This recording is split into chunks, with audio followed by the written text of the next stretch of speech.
Welcome to a football show Monday edition. That is Paul Kuharsky. I am Braden Gall. We are brought to you by Sinkers Beverages. Get into the comments, everybody. We have uniforms and logos to talk about. We have a new roster to talk about. We have lots of stuff to get to. No L'Jarius Sneed. Yes to Calvin Ridley. And yes, of course, to Paul Kuharsky. PK, good afternoon, sir. How are you? Hello. I am well. Good to be here. Sinkers Beverages, of course, is our great and amazing local sponsor. I missed Sinkers Beverages tremendously. I do love pub culture, PK, as does my wife and kids for some strange reason as well. But really good to get back stateside where I can drink good local craft beer, and you can buy that craft beer at Sinkers Beverages. We do beer and barbecue way better than they do in Europe, that's for sure. They do a lot of other things better.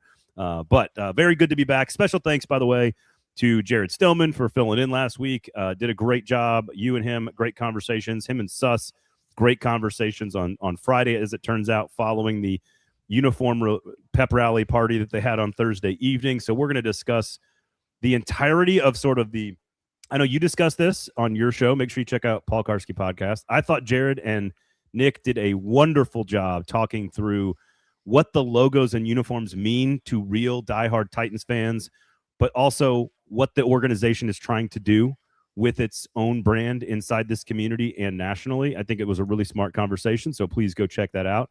Last week's episode of A Football Show. Special thanks to Jared for filling in for me. I do appreciate him. He is a consummate professional. So if you want to get involved in the show, we would love to have you, whether it's the direction of the defense, whether it's the secondary, the defensive line, whether it is questions at offensive line or receiver, or in the draft. What does this free agent class mean for the Tennessee Titans moving forward? We will get to all of that today on the show. PK, first and foremost, I want to start with the Thursday night last week, and just in general, your takeaway from the party and the event itself. I know you were sort of questioning going into the event around maybe the size and the scope and the scale of this. I think there's one really, really important thing to remember. Much like political speeches over the last 10 years and much like political debates over the last 10 years, it is not about the thing that is happening in the moment. It is about being clipped and shared all across the internet and how far it can spread. And man, did I see a lot of stuff all the way in another country last week. Well, yeah, the release, was 8/17 or 8/20 or whatever it was on socials. That's what they considered the release, not at the party. The video that put out the release, the later video, which the father and son in 1999, and then again now, which was an effective heartstring tugging thing. I think they did a good job with the whole thing. I mean, they chose to go the secret, create intrigue route. I think they were they know they're going to be leaks. I think, they didn't like the fact, certainly, that the plush football was the thing that the logo came out on. But I think overall, the brand of leaks that came out, knowing that they're going to be leaks, they weren't that upset about that. The thing that came out, within a few hours of the party was an actual picture, as opposed to uniforms coming out of boxes, was better for them. And I think they did a good job with the whole thing. I thought the event was good. I think the uniforms are good. We can talk overall about the Tennessee element versus the Houston element, which I think is disproportional. And I think people love them in Nashville, but I think they're going to be perceived as Oilers nationally, and by some people here who were very upset by that concept in 1997, 98, 99. But I think the whole thing was well done by an organization that often botches stuff, and onward and upward. It's a new look. It's a sharp look. I think it's a better color. It's a more distinctive color for sure. And on we go. I have a lot of sort of bullet point observations about the whole thing, and I think we can kind of touch on each of them. You can stop me where you think it is of note. I think first and foremost, number one, we all need to see it first on a football field. Like that is I think it goes without saying. And oh, by the way, if the football on the field is really good, y'all are all going to love the uniforms. You'll get on board quickly.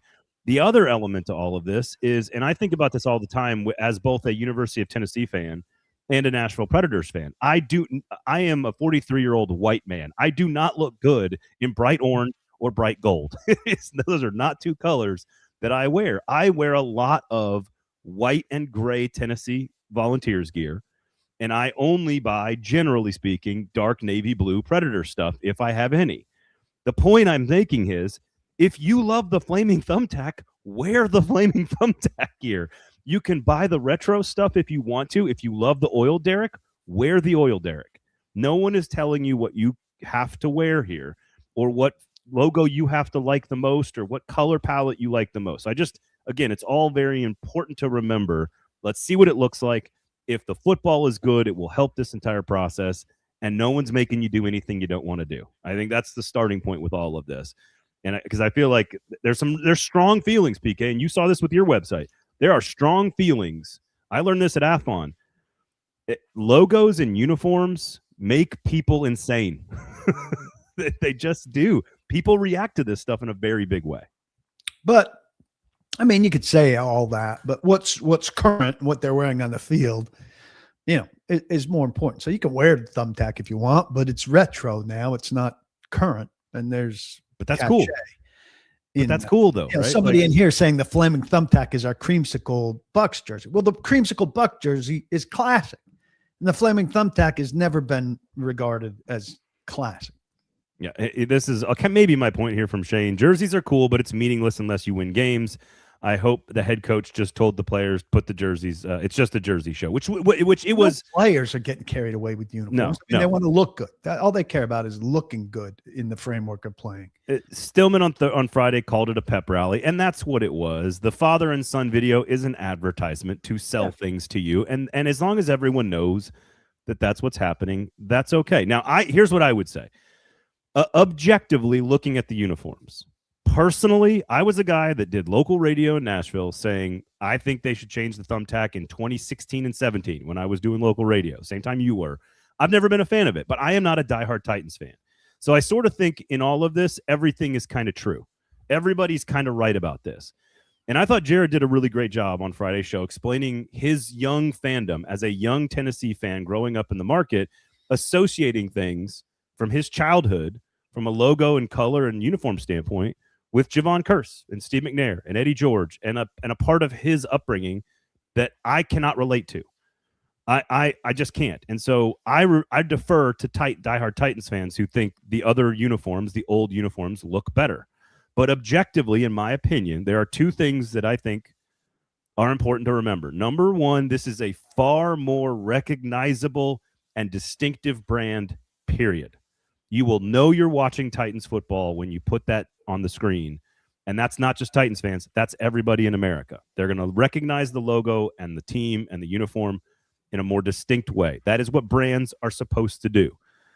And for me personally, I think it looks a lot better. I think the uniform looks better. The logo looks better. I think the helmet looks better. I know you did some reporting about the face masks, but at the end of the day, I think it looks better. But I'm not a diehard Titans fan.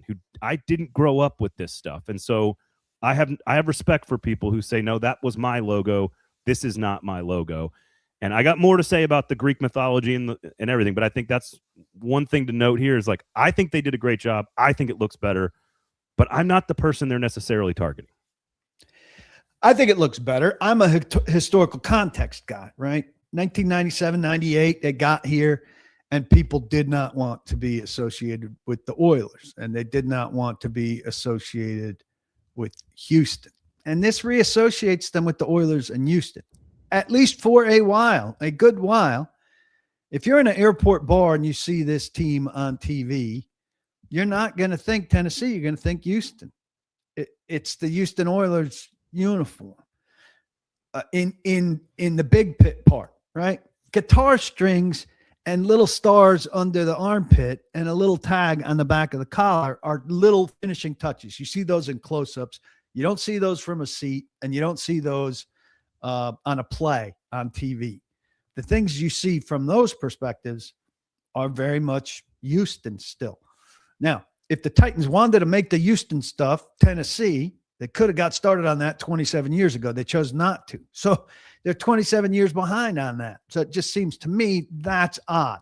27 years ago, they were vehemently against doing it. Yeah. The city was, and the team fell in line with that.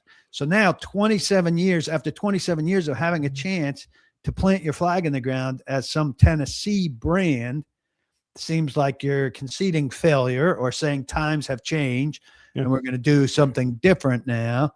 And now 27 years later, after those uniforms have been on the shelf, great uniforms, by the way, the best shelved uniforms in American sports, you're bringing them back out and you're restarting this whole thing again that happened in 1997 when you left. So a lot of people who liked them, their fathers did not like them. Their fathers wanted this to be set. And to say that the guitar strings and the stars are the Tennessee part, I mean, the logo is very much the Tennessee part, and that's the big one that you can see. Yep. Outside of that, you can't see these things. They're very symbolic, not outward. So I would argue, and I think number one, and I think this has been mentioned in the comments already by Steffi Knuckles, of course. How many people actually know what a Houston Oilers uniform looks like under the age of 30? And I'm willing to bet you not many. And so while I agree with you, that's a good point. I totally agree with you. But you are marketing, when you market in general, you are marketing to young people, a new generation of consumers that you want to spend money with you. And when you market, and now it's been almost 30 years, it's been in the past. Young folks don't know what that is that you're talking about, and they're going to see this. It's going to look cool. It's going to look fresh. And again, if they are good, it's going to feel identifiable to this particular era of Tennessee Titans football. Now, and that may be enough time. DeMars is saying, I have a hard time accepting the fans on back. I don't. I'm just telling you, 30 years ago, the vibe was so opposite this that it's hard as somebody that lived through all of that to accommodate that tension. I find that tension, because you have personal experience with it, to be very, very interesting. Like, I'm fascinated by the psychology of the city, not the least of which a factor in all of this is how Nashville has changed since 1997. Very different city with very different demographics today than it was at that time. I find it really interesting because I would say in 1999, if you asked people to identify Greek mythology, the phrase Athens of the South is where that comes from, right? The Parthenon was built here 100 years ago, kind of almost by accident. Not an accident, but like by chance to some degree. And that was because we were referred to as the Athens of the South, and there was a Parthenon here, that was enough to make the Titans and this Greek thing be a part of the brand of the team. Now, at the time, I would argue that at that time, the affiliation with Greek mythology or the Athens of the South was as flimsy as this current collection of Tennessee and Nashville ties that you're talking about, the guitar strings and the stars. It's kind of thin. It's kind of small. It's not overt. I would argue the same thing about the Greek mythology in 1999. I think that has run its course. People today do not know Nashville as the Athens of the South. I think maybe they knew when it was a small town in the 90s, but I don't think anybody knows that now, much like young people have not watched the Oilers play football. Here's what happened. They needed something. What's our identifiable thing as we're inventing a team name? And they had to lean into something, and they leaned into that Athens of the South. Yeah. And I'm fine with them moving away from the Greek mythology thing. Agree. I think Burke Nihill went a little far where he said the Titans of industry thing. That's stupid. All of that. He could have just said, hey, it's still there. Our logo is shield. And that's the fundamental symbol of our team, still refers to that with the shield. But we're not running a lot deeper with it than that. Are there lakes in Los Angeles?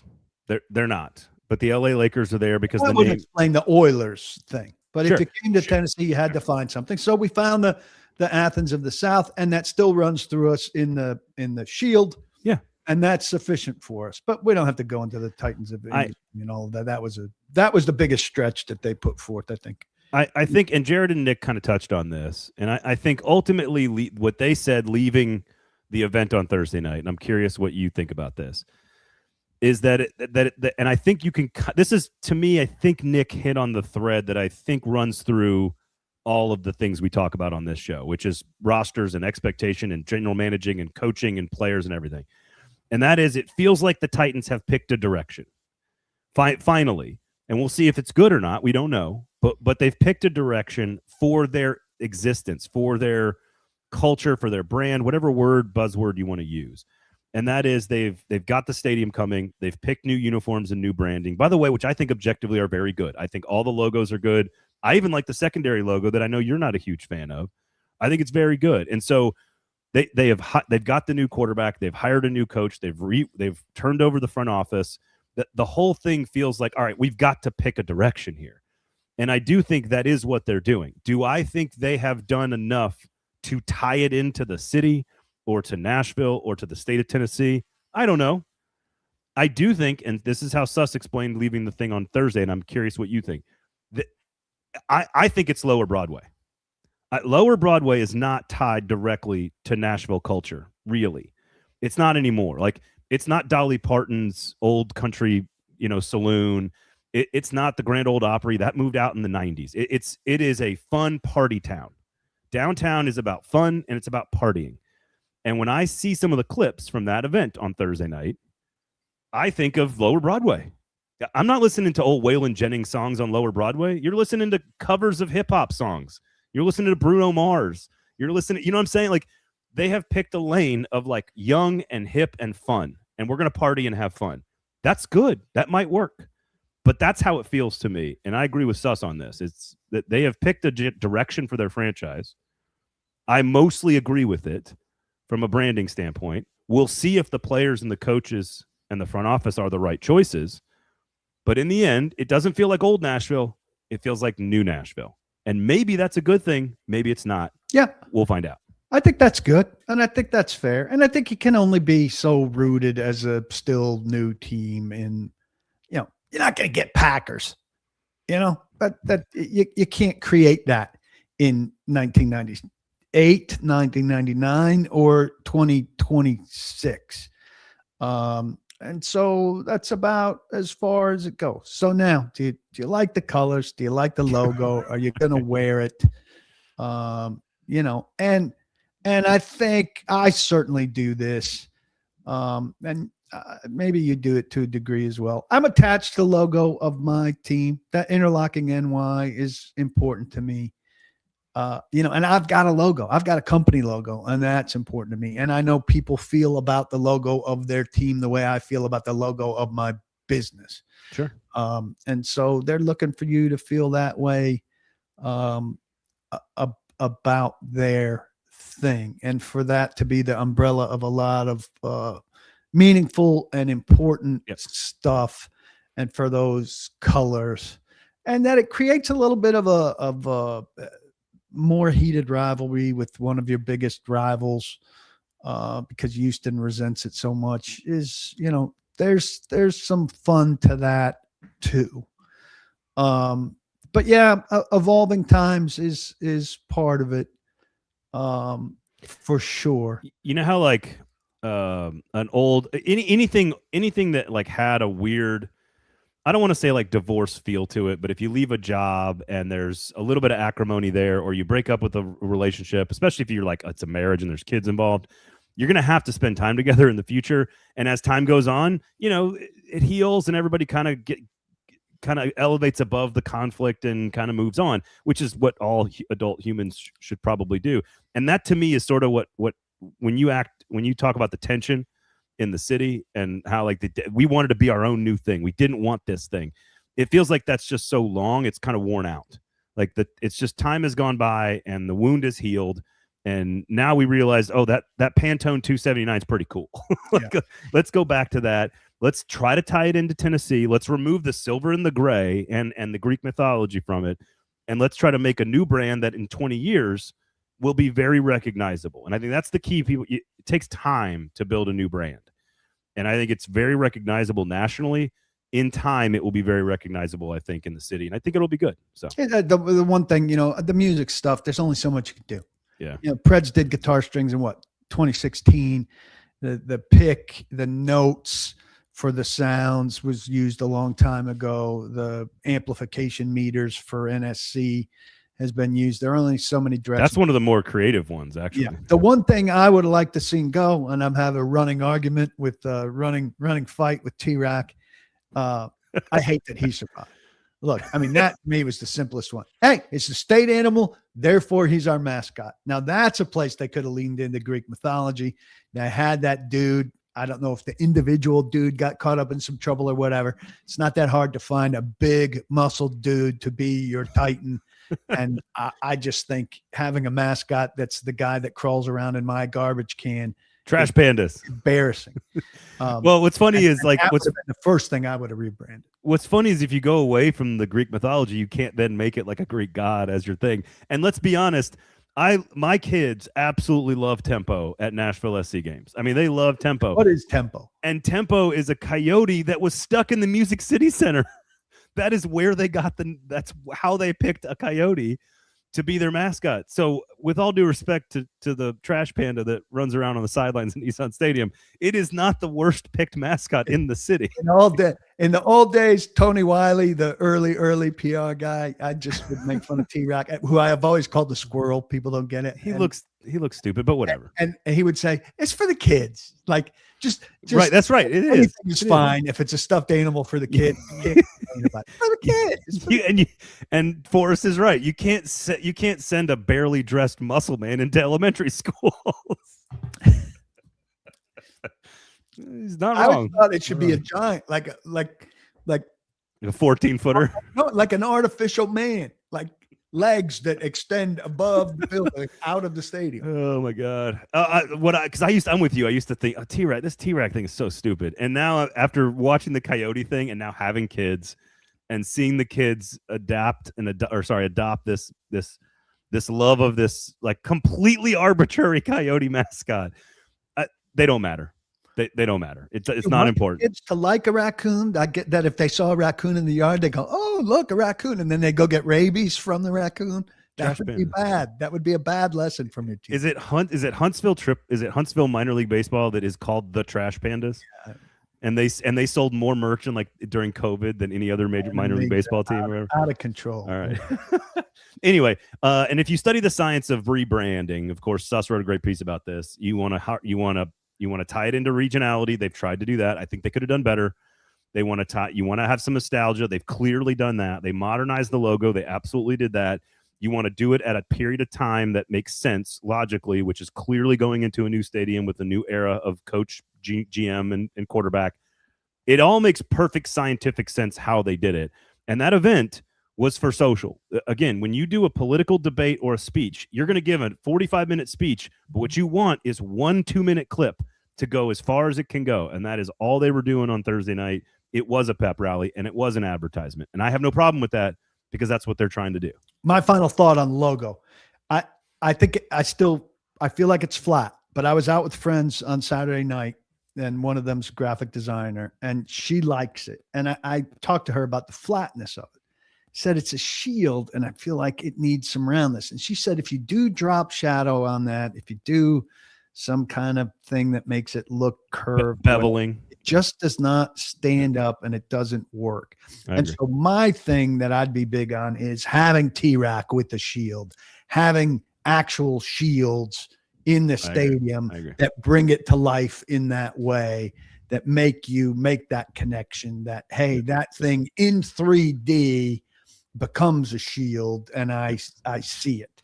And I love having the word Tennessee across the chest. I think that is a great, simple way to. Oh, you're a Tennessee guy that doesn't think the word belongs to the university. That's impressive. I like the fact that they put Tennessee in there, identifying it with our state, where there is no other pro football. To Jason's point here, I think is a smart idea. We don't share this state with anybody else. There's no other teams in this state that play this game. Let's do it. And I think it could have been Tennessee on both the blue and the white, frankly. So you don't wear your geography at home. I like that. I tend to agree. Like it's a baseball homage to me. You wear where you're from on the road and you wear who you are at home. Is that true for every Major League Baseball team? It says New York on the road and it says Yankees at home? Generally what you do, yeah. Really? I don't think I ever noticed that. I mean, Well, I know that, but pinstripes at home is a NY, but on the road, the gray uniform okay. is New York. Okay. Right? Okay. That makes sense. All right. So I just wanted to have a quick conversation about this. And I know people are very passionate about it. Again, I think it looks really good. I think the rollout was great. I think they kept it a secret. I think they dripped it out very slowly. I think they got great social content out of it. The production team over there, which is like 12 people, did a brilliant job. So I liked it. I got no problem with that. We shall see. Bustin says Phillies is on both. There you go. Basic ball knowledge. Good. I didn't know that was exactly what every team did, but now that I think about it, the Mets popular. Yeah, it's actually it says Mets on the pinstripes at home, and it says New York tends to say New York on the road. So I don't disagree with that. There you go. All right, Sinkers Beverages. Everybody, make sure you support independent, local, small businesses like PaulKuharsky.com, like 440 Sports, like Sinkers Beverages. They have THC beverages. They have a great bourbon allocation. In fact, they have great selections. This barrel proof pick right here, this Weller Antique 107, is one of the most delicious bourbons you will ever try. Only available at Sinkers Beverages, and so glad to be back where I can get a nice selection of bourbon back stateside. So make sure you do that. Great craft beer. We do that better than anywhere in Europe. That's for sure. You can go to East Nashville Beer Works. You can get Tennessee Brew Works, Yazoo Brewing Company. We have a watch party coming up on Wednesday evening at Yazoo Brewing Company for the Miami Nashville SC second leg. That match coming up on Wednesday night will be at Yazoo in Madison. Come on out and I'll buy you a beer. If you say you listen to a football show, I will absolutely buy you a beer at Yazoo Brewing Company, a great local beverage that you can get at Sinkers Beverages, 5-time liquor store of the year. All right. Let's start with news into each side of the ball here for the Titans. The rest of the show is free agency. And I want to start with L'Jarius Sneed. 4-year, $76 million deal. Traded a third-round pick as well to get him. Where does this decision? He's cut $43 million was invested in this player. They're going to have an $8 million dead cap hit. Where does the decision to trade a third-round pick and give him $76 million, where does that rank in the modern disappointments? He played how many games total, PK, in his 12. time as a Titan? 12 games. Where does this fall in terms of decisions that you would just go, give me a break, dude? Well, it's really bad. It's not Isaiah Wilson. Isaiah Wilson would be worst. In terms of trades, I'd have to go back and look. Titans haven't made a ton of huge trades. Did a really good job getting Tannehill, did a really good job getting DeMarco Murray. But this was a really bad trade. And the warning sign on the front of it was, his knee. And his knee was a problem, but the quad is the thing that landed him on IR twice. So yeah, the AJ Brown trade is worse. Well, but getting a top 16 pick, wasn't it? Was it the 18th pick? I don't remember. 18th, I think. Getting a top 20 pick for AJ Brown is not a bad trade. Yeah, but what you gave away, but for a team that has not figured out receiver in its entire existence in Tennessee, to get an all-pro caliber receiver and to trade him away after 3 years because they think, hey, we'll just go get another one, showed you the foolhardiness of thinking, hey, we'll just go get another one when Treylon Burks turned out to be what Treylon Burks turned out to be. I'd rank that as a worse trade. Okay. You're just giving away an incredible talent. So I would rank that as worse. But this is a bad trade. And they got 12 games out of him. He was never elite in those 12 games. He may have had a couple very good games. And put them in position here where, as their lead dog, they wound up with no cornerbacks after trading Brownlee and McCrary as well, and had to sign 3 here in free agency in Flatt and Taylor and Williams to replenish the group. Is McCreary signed yet? Sorry? Has McCreary signed yet?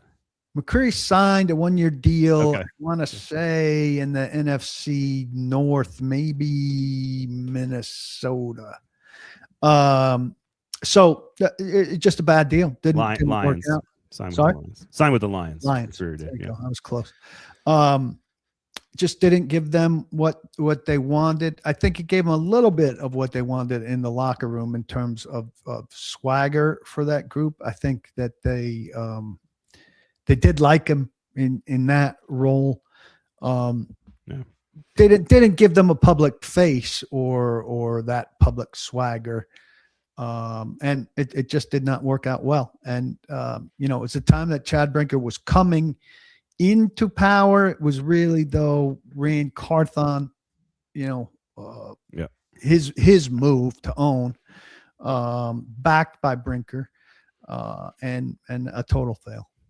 So they signed 2 safeties, Tony Adams and Jarek Reed. I'm not going to mention those guys more than that right there because those are just depth pieces right now. Jacob Martin, defensive end. Malik Herring, defensive end. Jordan Elliott, defensive tackle. John Franklin Myers is the big one, of course. 3 years, $63 million, $12 million guaranteed with an out after the second year. The defensive line, I want to start there because there's a lot of names in there. Franklin Myers is clearly, with the trade for Jermaine Johnson, you have sort of 3 out of 4 slots kind of locked in place along the defensive line. And then you go get a bunch of other names and you trade for Solomon Thomas as well. The strategy on the defensive line, do you like what they're doing there? Waves and waves. I mean, some of these guys, Malik Herring, even the linebacker you mentioned, who's at Jacobs, are not necessarily roster guarantees. I don't know that I've seen the money exactly, but I've been told they intend to dress 8 every week, maybe 9. They still don't have the rush end who will be at the front of the line on the one side. But some of these guys are not going to make the team. I mean, when we list off all of the guys they've brought in, plus a Jalen Harrell, Ali Gay is certainly not on the right side of the line right now. Somebody's not making it. So they have stacked up some serious depth. They want to bring waves and waves of rushers and run stoppers and have guys play 4 or 5 snaps, come off the field. John Franklin Myers can play end a little bit. Johnson, can play inside a little bit. A lot of these guys have positional versatility. So they're bringing a lot there, a lot of attention, a lot of focus. I think very much still in play for number 4, the piece that caps it, and ultimately would be the starter opposite Johnson on the other side. And this is going to be the deepest, most well-conditioned, and most attacking position on the team. I love Franklin Myers paired with Simmons. I love Franklin Myers' versatility. It was pretty telegraphed for the weeks leading up to this, but to see it happen, and I think you said this on your show, like, I know Stillman's obsessed with Hendrickson, and a lot of fans are like, why didn't we go after somebody big? Well, I mean, they invested $294 million, $130 million guaranteed. John Franklin Myers is a big signing. He is their big ticket item. Him and Wan'Dale Robinson. We'll get to the offensive side of the ball. I clearly see what they're doing on defense, though. To me, it's strategically very sound and makes sense. They added a bunch of depth pieces around 2 starting guys that Robert Saleh has knowledge of, and Johnson and Myers. Those are 2 guys that are instantaneously starters. We got a question about Femi, which we'll get to in just a second. A bunch of you guys are asking about Femi. Does Femi become a depth player versus a starter? Is he a defensive end or a Sam? He is definitely not a Sam. He is going to be that hopefully either that backup for Jermaine Johnson or backup for the wide. I think he's backup for Jermaine Johnson. Yeah, that's what I think too. He's very thick lower body from that perspective. But I see the strategy along the defensive line. There are not a lot of long-term superstar answers there, of course, but I see the strategy. You see what you get out of Johnson. You see what you get out of Franklin Myers. Again, Myers is going to get $14.9 million cap hit this year, $23 million cap hit next year, and then they're out. And that'll be a trend you'll see. At corner, I also see what they're doing. Alontae Taylor gives up probably a few too many touchdowns, but he's a really good slot player, gives them a lot of versatility. They get him for 3 years, $58 million. Again, $12 million bonus, out after 2 years. Cordell Flott, of course, 3 years, $45 million deal, an out after 2 years. That is 2 starting level corners when they needed like 4. Then they go get Joshua Williams as well, who adds depth. They have gone from no starting corners to 2.5, let's call it. You want to throw in Marcus Harris. Maybe they're at 2.5 still. Again, I see the strategy. You needed warm bodies. You needed depth. You got it at both of those positions. I could still see somebody like Keontae Scott coming in. I don't know. I right now, I'd like to see Taylor outside and an upgrade inside, or or you got to get another outside corner to be able to play Taylor inside. You've got the versatility there to mix them up, but they need probably one more. I don't know what the expectation is for Williams. He's long. He doesn't have that much experience. I think he's been dinged up too. So need more depth there. Sam, I don't know that you're going to get somebody specific for that role that's going to be as limited as it is. A Cody Barton upgrade would take priority over that. For me, I see him as the Mike with Cedric Gray as the Will. Sam, you can take one of those rush ends, Jacobs maybe, or Bain, Bailey, whoever, and maybe put him on the field extra in that like linebacker role in base to get extra snaps and then move them up. Honestly, I don't know how many snaps in a game you're going to have 3 linebackers on the field. Yeah, not a lot. I mean, you should have. They basically run a 4-2-5. Is basically what Robert Saleh and Bradley are going to run. Yeah, somebody's asking about Kuharsky there, like for Sam. Well, you're not signing him to play Sam. There are not enough snaps for him. He'd be your Mike, right? Which is fine. Which is an upgrade. Come on the field and play Mike for the base snaps. Yeah, and Kuharsky would move to Mike for nickel. Retro says, do we even know that they didn't go after Trey Hendrickson and he just didn't choose our deal? It does not feel like something Mike Borgonzi would do. His name was not mentioned. I mean, there were names mentioned that were in pursuit of Hendrickson. The Titans weren't one of them. So, yeah. I mean, could they have dipped their toe in the water? Yeah, but that's different than being one of the primary suitors. They were not one of the primary suitors. That's right. So, again, on defense, I can look at all of the depth to create these waves of pass rushers and to make sure people stay fresh and healthy throughout the course of a game, to make sure that they're 5-6 snaps and then they can go. You've added 2 depth corners, one that's going to be outside, one that's versatile that can play both positions. You've added depth safeties. You've got Kevin Winston. You've got Amani Hooker. You've got a few pieces there. All of the strategy on the defensive side of the ball, to me, makes total sense. It is sort of like, I don't want to say it was telegraphed, but it felt very predictably smart, if that's the right way to explain this. You want to quibble about one guy versus the other guy, like, hey, I like this particular corner over that particular corner, or maybe I like Dean over Taylor or whatever. That's fine, you can do that, but strategically, this felt like the right decision to execute and go build your depth chart on defense. Makes total sense. On offense, PK, go to Vernon real quick there at the bottom. He says 4-2-5 defense calls for an extra safety. It doesn't. It calls for an extra defensive back. That's the nickel, usually a corner. They want the guy to have a linebacker mentality. I wrote about that from the Combine with Robert Saleh. They could use multiple guys there, depending on size matchups and stuff. They'd love to have a guy who's, a pure nickel all the time. But if Kevin Winston's playing there, then you need Tony Adams or somebody, one of these backup safeties they signed to be on the field. I think it's more likely to be a corner who's mostly full time. Yeah. They got a nickel coach now who's going to be coaching these guys. So Kevin Winston right now is probably built more for a nickel role or a small linebacker role than he is even for a true high point safety. I think Alontae Taylor is probably better in the slot. So I think they have options at their nickel/slot player. Somebody said big nickel is a third safety. I think that's where Winston comes in. I also think if you look at the draft class, very talented safety draft class. Very talented safety draft class. A very talented nickel cornerback class as well. Another name to remember, I've said this name every time we talk about this, Kyle Lewis is a converted safety who played linebacker for Pittsburgh. He's undersized. He would be a great complement, great coverage linebacker that can play in the slot as a big safety. He would be a great complement to Cedric Gray and Cody Barton. So, again, what I think they did is they attacked the positions that are hardest to find, and then they said the draft has a lot of value at these 3 positions. Here's what we've got on the roster. We've now got flexibility going into the draft. They can go corner at the nickel. They can go outside corner. They can take a safety. They can take a converted linebacker. They can do a lot of things on defense. I really love their strategy on defense. It's hard. Let's go on nickel a little bit here.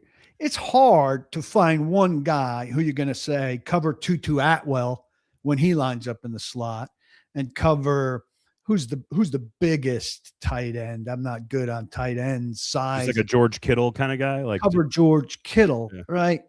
You can have a superb nickel who really has a diverse set of skills, but to ask him to cover Tutu Atwell and to cover George Kittle, you're probably going to want two different guys for that job. And if the Titans have the flexibility in their defensive backfield, where sometimes they could pull Winston forward and put another safety in there, and sometimes they could pull Taylor forward, or insert Keontae Scott or your guy or whoever for the extremes of smallness and bigness, of physicality and of quickness, you're better off.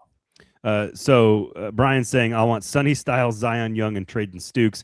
Traden Stukes is a nickel corner / safety out of Arizona. And again, a lot of safeties in this class that can cover a lot of range. So if you wanted to draft that skill set in this draft, somebody who can play a lot of center field, a lot of high point safety, truly, you allow Hooker to play a little bit more as a traditional safety, and then you can move Winston into the box. All of a sudden, you've got your answer at nickel. So there's lots of ways that they can go about this in terms of being versatile and finding those skills. And I think the draft, again, I like the strategy on defense. I like how it meshes with the strengths in the draft, where you can go at 66 or 101 or even later in the 140s and get good safeties that cover range, linebackers that cover well, that pair with Cedric Gray, or nickel corners that can play in the slot. I just think they did a good job. In their standard nickel, or let's say in whatever set they're in, if Winston and Hooker are their two safeties, I think one of their shortcomings is that they don't have a real deep center fielding safety. That's why I don't love Winston as much as a lot of you guys do. He's a third round box safety. I think you can find box safeties a lot of places. If you're drafting a safety with the premium pick, I need him to be able to play some good deep center field. Hooker's slowing down. He's a good ball hawk guy, but he's not the guy I want to have to run deep with somebody. And Adams is good at that. Adams can't tackle, and he gets lost in run stuff.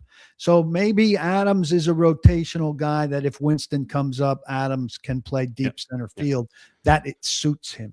I also don't think Winston is pigeonholed as a box safety forever. I think that his strengths right now are around the line of scrimmage, playing in the box, playing lower, playing against the run, great tackler. I think he has to learn the sort of the intangibles and the football IQ of playing a safety. I think he could be the Hooker role. So if you draft a center fielder, him and a center fielder, Winston and a center fielder, could be good in 2 years or 3 years. A year away from that. That's right. That's right. So again, I think the strategy on defense makes a lot of sense. And Robert Saleh has been known to take, B minus players and turn them into B plus and A minus players. And that's what they're going to try to do here with a wave of defensive linemen and some good. I mean, look, Flott and Taylor, is that better than if L'Jarius Sneed was fully healthy at this point last year with McCreary and Brownlee? I don't know, but I think it could be. And so I think that's what you're looking at. Well, I think you're very right in saying, like, if Flott and Taylor are what they've been, they're high-priced starting level corners who need that pass rush to be what you want. If they're better than what they've been, which is what you need to expect, Taylor's got to cut down on the touchdowns. Flott probably needs to be better as run support. If they are that, then you can get excited. Yeah, there you go. On offense, Sinkers Beverages, the strategy on offense may be a little bit more puzzling, and maybe or maybe they missed on some things. I don't know exactly as much about what they're doing on offense. I see the clear strategy on defense. I'm not sure I see the clear strategy on offense. Obviously, we'll see what happens. I don't think their decisions in free agency changes much in the draft in terms of what they're going to do. I still think the players they're going to target are the players that we're talking about at the top of the board. But I think the big one, of course, we'll get to Wan'Dale Robinson and Trubisky and the tight ends, which are expensive but uninspiring, upgrades but uninspiring, solid but not great. But the offensive line is a major question here. And I know you've done some reporting on Zeitler and you've done some reporting on Slater, some other players, but as of right now, they don't really have two starting players on this offensive line. And that is a major concern after what happened in free agency. Yeah. And I did what I thought was a really good story on Slater. I mean, I think Slater is the kind of guy that will come to define them. I think they want to be defined by a guy like Slater. Now, that doesn't mean that they can't miss on Slater, but guys like Slater, a third-day pick, who they pick and develop for a year, where he only played 34 snaps at guard in one game. He was a special teamer. He was behind everybody to learn, right? Technique and communication and all that stuff. Talk confidently at the end about being ready. I had one person in the organization tell me he is ready. He can start in 2026. I had another person tell me he couldn't keep weight on, and he very much became not a guard and a center in our eyes. And I had another person tell me, I don't think he's ready. So mixed views within the building on him, right? And the person who told me I don't think he's ready was saying, well, we need a veteran center for this year. And then the veteran center pool, Biotish got cut by Washington and signed by the Chargers before, the period started. So you couldn't judge him against anybody else. You had to jump on him. Garrett Bradbury got traded for a 5th-round pick while Chicago solved its problem when Dahlman retired. Somebody else moved really quickly. McGovern re-signed. Okay. So all of a sudden things close up before you even get there. Then Linderbaum gets enormous money that resets the market. So you're out on all those guys. Who's left? There's hardly anybody left. Even I had heard maybe they were interested in Fortner, and Fortner, who's not getting a big deal and is a little bit of a reclamation project, he goes off the board in the first week. And now there really isn't a lot left. And so you figure Slater's got to be in the mix, even if he's with, say, a 3rd-round draft pick. And there are some guys in the 3rd round that are intriguing, but you don't really want a rookie being Cam Ward's guy and setting the protections. In the meantime, Zeitler's interested in them, and they're interested in Zeitler, but they both feel like, we've got some other options we want to consider. And all of this stuff has moved at lightning speed for the Titans in a week, but that spot is not moving at lightning speed. Yeah. And if you list their 3 biggest needs right now, all of a sudden center and right guard, which you didn't think were going to be that hot, are 2 of the 3, along with that rush end spot. So things have really scrambled in a unexpected way. Was the decision to move on from Cushenberry premature? Or I don't think so. I've said this. If you think he can't play for you anymore, you got to cut him. Yeah. Yeah. The inability to find a replacement after the fact doesn't mean, we should have kept that guy we think can't play. I agree with your basic point there. I do think there's an interesting center class in this draft, much like I said about the coverage at safety and linebacker and defense. I do think that if you're looking for, there's a few guys, Golban out of Michigan State. We know that Bustin's with me on Logan Jones at 101. If he's available, he might go earlier than that. But I love taking Logan Jones out of Iowa at 101. I'd be interested if you could. How do you feel comfortable? Zeitler, Slater, rookie, and a guy like Corey Levin. How do you feel about those 4 guys Levin filling 2 spots? In Atlanta. So the new Levin is Schlottman from the Giants, who played pretty well as a substitute for them, but is not. Yeah, Cordell Volson, the other one out for the Bengals as well. Yeah, and those guys have starting experience, but you'd like something more solid. Now you hired an offensive line coach, and Carm Brasillo, who you think is really good. Can you have a Schlottman / Slater competition for center? The first real competition you've had for a spot in a long time? You could. Do we feel great about it? I'd almost rather have a high level rookie, because if you're drafting a center at 101, for example, just hypothetically here, you're taking one of the best players at his position, right? Even at that late in the draft, you're probably taking one of the top 3 centers in America last year. So I don't mind, as long as you've got a higher level guy. I don't know. 35 is not appropriate. 66, okay, fine, we could talk about it, but I prefer 101 in the draft. I don't mind if he's going to battle with some other pieces. All right, so Schlottman, 101, and Slater fighting for that spot. Now, I would say Okay. Slotman or Slater starts for the first month, and you hope 101 is your That's right. starting center at the beginning of October. That would be kind of like what happened with Nate Davis, right? There are very smart offensive linemen who are not good enough to play tackle or guard that end up playing center that can mentally are ready for the game, but maybe not physically ready for the game. It's still less than ideal, but listen, something's going to be less than ideal. And I think part of it is just us wrapping our head around it being center because we weren't ready for it to be center. We weren't figuring it was going to be center.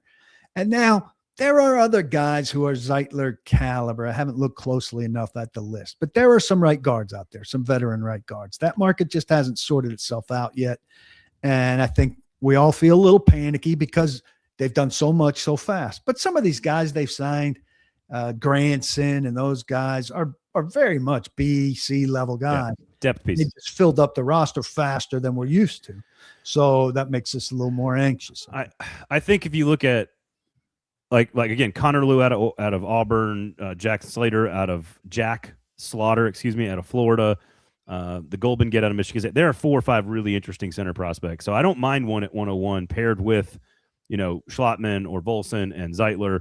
And again, what's interesting is I was thinking through, like, I think I'd rather have with Cam Ward.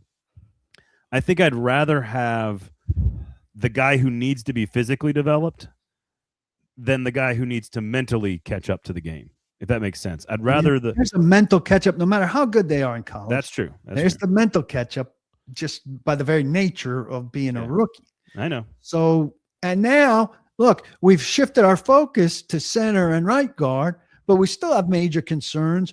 Dan Moore is an average left tackle, and J.C. Latham, we have no guarantee about development. And one of the things they were counting on, my perception is one of the reasons they want Zeitler back is because he's a settling force for J.C. Latham.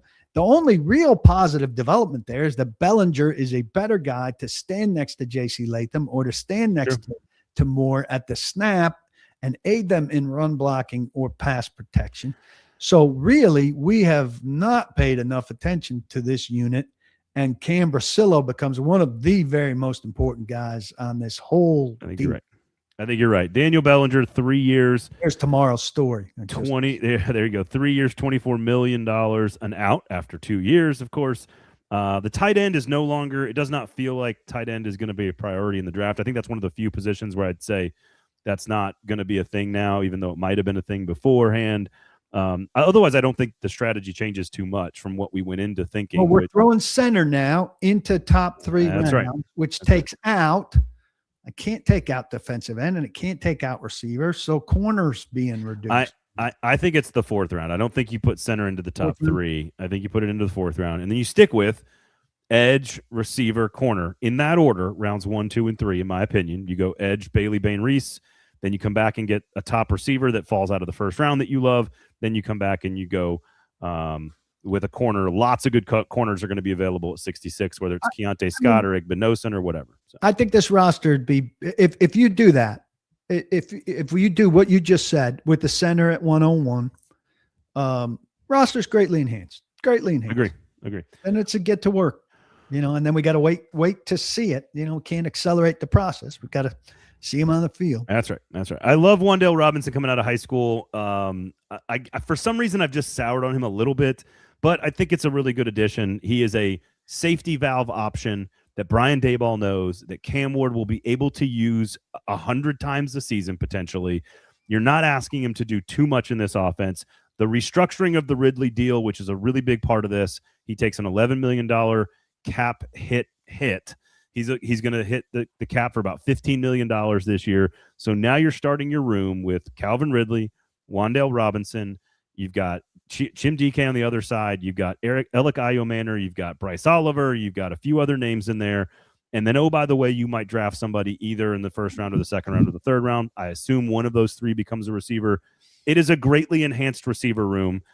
I don't think Wan'Dale Robinson needs to be viewed as some savior of the offense.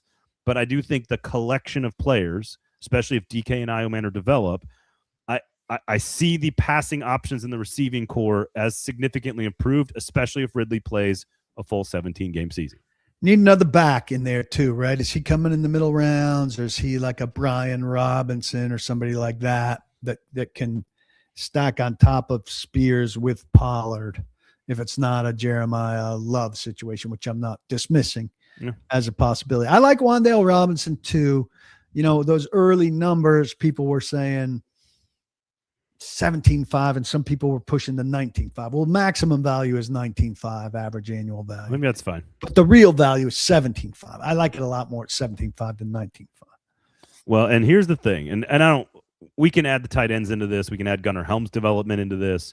Jeremiah Love is in this conversation. Does Tajay Spears bring anything to the table? I think he does as a receiving option for Cam. Is Pollard still your go-to back in the backfield? I think it's possible. I know, yeah. For now. But again, I think the supporting cast around Cam is marginally improved. The offensive line might be a little bit worse. The running backs might be a little bit worse.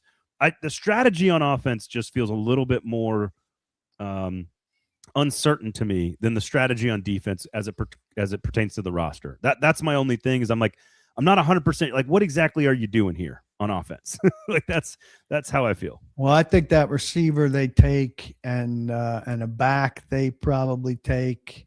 I think they've left it more to the draft for sure, and I would hope that would crystallize. And I also think it's clear this team is putting a hell of a lot of faith in the offensive coordinator, Brian Daboll.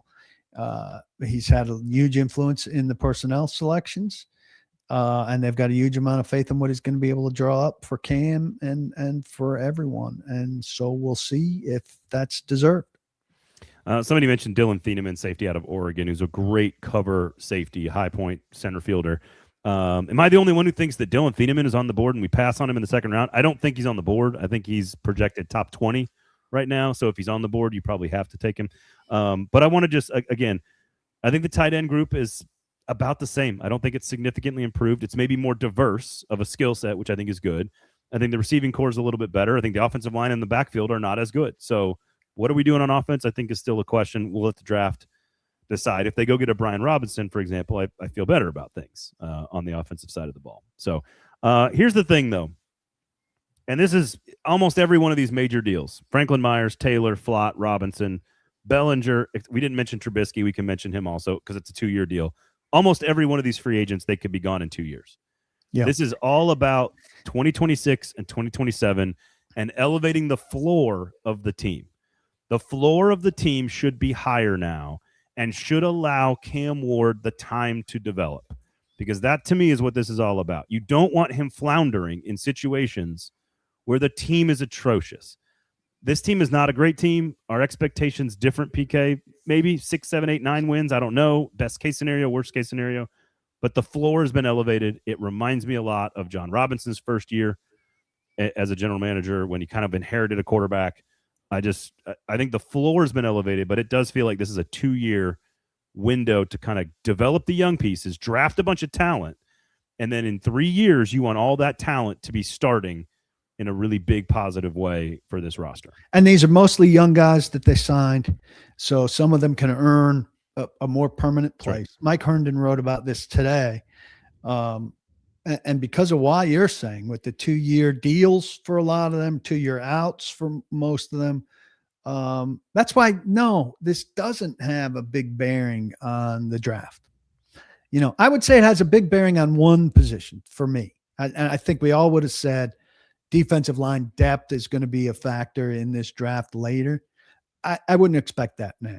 They've bodied up on the defensive line. I think they're drafting one of the defensive linemen at 4, and I think that'll be it in terms of defensive line. I think they've added a bunch of guys that they know, that they're familiar with, that can do their thing, and they've got the numbers up front probably. I would cross that off the draft list outside of the first 2 rounds. They're getting one there. And outside of that, I think Mike Herndon's right in what he wrote today, that because of what you're talking about, that this isn't doesn't change anything. Not long term, and the draft is about long term. That's right. That's right. If the floor has been elevated on this roster with these decisions, which is exactly what John Robinson did when he came in and got the Ben Joneses of the world and the Rashad Matthews and Rashard Matthews, I should say, or Rashard Johnson or whatever at safety. You know what I'm talking about. They went and he upgraded with a bunch of B-, C+ guys. And honestly, there's a couple players in here that could be better than that. But the floor of the roster is better. There are 18 plus free agents. You're going to add another 9 or 10 draft picks. You're going to develop last year's class. Now that Chig is gone, the entirety of the 2020, 2021, and 2022 draft classes are all exclusively gone. This team has to get more talented and younger to draft, develop, retain. And until they do that, they have to figure out ways to elevate the floor in other directions, and that's what they've done so far. I do think center and interior offensive line was already on my list as a target for the draft, especially later, rounds 4 and 5. But I think that's moved up in the priority list a little bit based on the free agent things that happened here. But I agree. I still think it's edge, receiver, corner in the first 3 rounds, and then maybe it's a little bit more safety and offensive line, corner and offensive line, maybe a little bit more than it is second edge player or something of that effect. Wide receiver, even you're not going to get 2 probably now at wide receiver. Yeah, unless you really. I think you got to be done with Kinsey or Strepo. Those are practice squad level guys now. But you get somebody there to go with Oliver, maybe a later guy. Yeah. Mike Borgonzi redeemed himself this offseason. Just goes to show you how much influence the coaches have on bringing in players. I thought we were cooked when we got Dan Moore. We gave Dan Moore the contract. Look, Mike Borgonzi from 1 year of work. I don't think he did anything wrong necessarily that last year at all, unless you think Cam Ward's a total bum. But he got his quarterback last year. They changed coaches this year. They've brought in a new set of free agents this year. I think the whole thing to me is about this. The Tennessee Titans want to mark this offseason in particular as the end of an old era. And this is the beginning of a new era. We've got a new coach. We've got a new set of coaches and coordinators. We've got the quarterback who's going to develop. We signed a ton of new players. We're jettisoning all the players from the previous regime. We're going to draft another class that's going to be our class. We got new uniforms, a logo, and a stadium all coming. It all feels like they want this to be the significant transitionary moment into a new era of football. And we'll see if it works. We'll see. I think that's a good place to put it right now. There you go. All right. Sinkers Beverages, of course, support good local businesses, paulkuharsky.com. What do you got on the site this week? Mike Herndon up there talking about free agency of impact or lack of impact on the draft. Details about Calvin Ridley's redoing his contract. And I'll have something up tomorrow about the state of the offensive line, all things considered. And Drew Beatty's film piece this week will actually be a post-early free agency mock draft. Oh, there we go. Also, we did not talk a lot about Mitch Trubisky, but it seems like a perfectly fine signing. And for not a ton of money, 2-year deal. And it opens up the door to trade Will Levis either in the middle of the draft process or in preseason camp. I prefer Levis as a backup. I'd rather a young guy with potentially untapped upside than a guy who really exactly what you're going to get, which is the same as the big pack of middling veteran quarterbacks who are only going to do so much. Is that a new position? Have you changed your opinion on that? It's gradually developed over the last several years. Yes. Okay. Because I think he's better than what they've had. I mean, he's better than their last several veteran quarterbacks. Last year, I would have preferred a veteran quarterback because Cam was a rookie. Now, I think if you trust Cam Ward to be the player you drafted, which he has to be if you're going to take him 1 overall, now I'm okay with the upside player as the backup quarterback. So I kind of like Levis as in the backup role as well. Also, you could trade Trubisky if some team is desperate for a quarterback. So all kinds of options there. All right, everybody check out Sinkers Beverages. If you're around in Madison on Wednesday and you want to watch Nashville SC play Lionel Messi, come check us out. We'll be up there on Wednesday at Yazoo Brewing Company. You can buy that Yazoo at Sinkers Beverages, of course, as well. So we do appreciate all that. If you are watching on YouTube, please thumbs up, share the show, notifications turned on. We got lots of content coming this week as well, covering every single sport in Nashville. So we do appreciate that. PaulKuharsky.com for all your good local Titans coverage as well. And we'll be back on Thursday, myself and Nick Suss, to do it all again. So lots of stuff to talk about as the Tennessee Titans inch closer to the NFL draft. PK, always a pleasure to see you, my guy. And Cheers. Speaking of, my last note here is, speaking of names My wife asked me when we were just prancing around London over the week. She said, "Where did Arsenal get its name anyway?" I said, "Well, actually, it was from a bunch of workers that used to work in an actual like ammunitions factory in like the late 1800s, and that's how they got the name. It's very similar to the Packers, actually. So when you think of the Titans in the name, there's a lot of clubs out there that have really historic, sort of, but strange and kind of bizarre, tendencies and histories of getting their names. Not everything is just Chelsea because we're located in Chelsea. That one's easy. So I thought about you. It's touching. I thought about you hey, look, we can all root against. See you next week, everyone. We can all root against Tottenham, right? Tottenham's a non-factor. All right, everybody. Talk to you later. Rooting against the Mets. For Paul and Braden. Thanks a lot, buddy.